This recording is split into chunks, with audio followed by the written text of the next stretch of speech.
I went to a Christian Science meeting, and their doctrine was that all thought is God and matter is corruption. Now, I know that they're from the Victorian, and so they weren't able to change the source text. And I'm struggling with this concept of matter being corruption or distortion, and all thoughts being from God. The science of curing the body is all in the mind.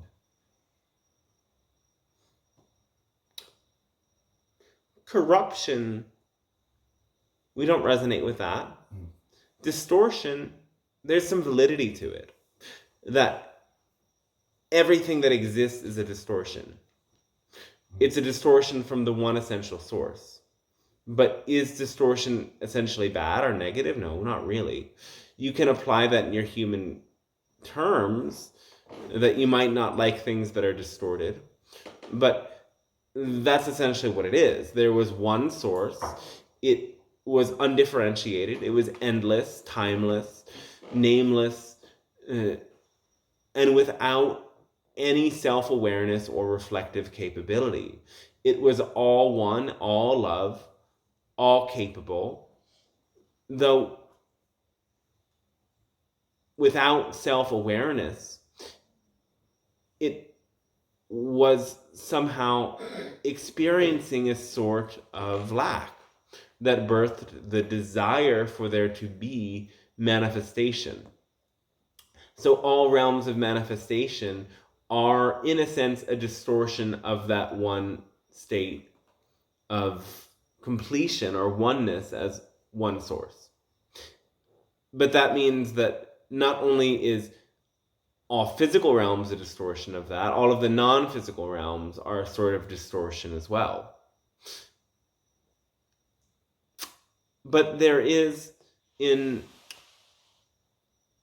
religions and sciences and all sorts of theories of reality that you've created in your world, many distortions of reality based upon your past and present perception of things.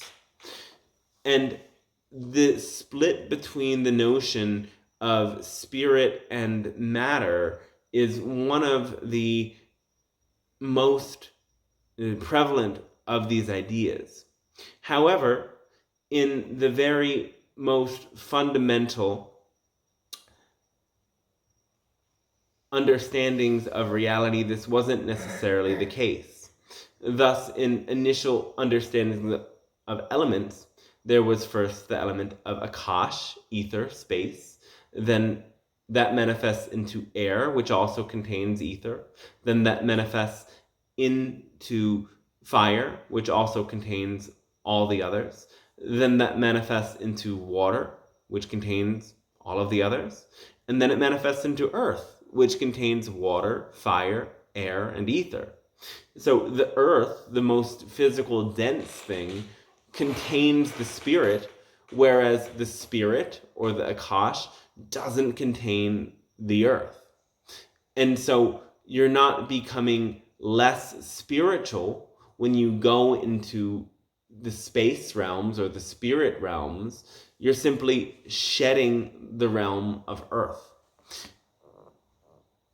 And there was always, just ironically, as a sort of paradoxical reflection, as the Source desired to have self-awareness and knowledge of what self-awareness was, those beings that come to incarnate have the desire to remember self as Source. In some cultures at some times, this became manifest as the notion that to go beyond the body and experience that liberation was the most important and pivotal thing. That in coming to know spirit again, you are complete. And thus, this manifests as human sacrifice and as the willingness to die in battle. However, that later manifests as the opposite, or the fear of death and the notion of the afterlife, that you are so far rewarded or punished. This was birthed more out of an idea to control people, and it isn't necessarily on topic as much as it is a later manifestation of that sort of split between spirit and earth. But it's a split created in the mind that gradually became more and more prevalent as the mystical components of spiritual practice that brought people into altered states of consciousness were gradually eliminated and removed from all such religious practices. And that brought you into a time of great materialism, both in your science and in your religions, in which religions insist that this realm is somehow separate from God, rather than this realm being the kingdom of God.